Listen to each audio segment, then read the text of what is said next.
ちは、まさぼうです。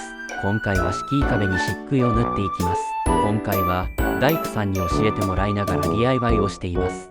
大工さんとその家族、うちの家族とで、大勢でワイワイと修繕しています。柱は木目生かしの黒、壁は白といったモノトーンカラーの家を目指しています。まずは、漆喰を塗る壁の縁に塗料を塗っていきます。漆喰を塗った後に、柱と梁の表面だけを塗れば良いだけになるので、漆喰部分にマスキングしなくてよいし、不器用な自分にはもってこいなのです。動画の絵としては地味で面白みがないですかね。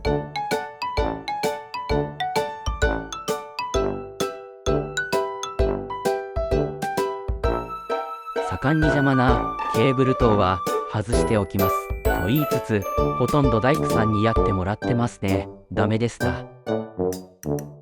砂壁に8音シーラーを塗っていきます。ここは二重になるように塗っていきました。後々になって気づくのですが、砂壁は剥がしてしまった方が良いと思いました。漆喰を塗るときに水分を持っていかれて伸びが悪く、ポロポロと砂壁が落ちてきます。いよいよ漆喰を塗っていきます。取り忘れてしまったのですが、漆喰の塗り圧に 2mm ほどを開けたところにマスキングテープ、さらにその上に 55cm のマスカーを貼っています。漆喰のアルカリ成分が火に付着するときが変色してしまうので、そういった養生をしています。今回はうちの子供に左官を体験してほしかったので、子供に任せてみました。塗料は漆喰うまく塗レールを使用しています。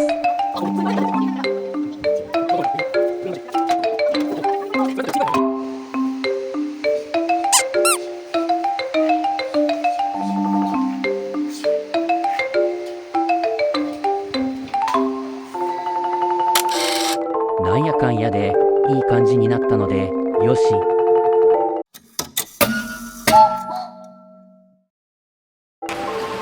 砂壁を落とさずに塗ると難しいことが分かったので、剥離剤、剥リンを使って砂壁を剥がしていきます。剥離剤を塗ってから数分後、ケレンでガシガシこそぎ落とします。ボロボロと落とせるので結構気持ちいい作業です。敷居の上だけなのだけど、なかなか手間がかかるな。でもその手間のわけ、綺麗に仕上がるなら、そう思いながら作業していました。剥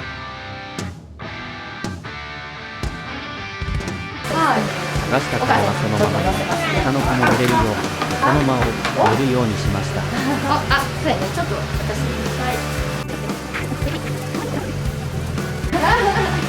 そうやね、なんかこれでもハケでも塗ったりできるって書いてた気がするんですけど。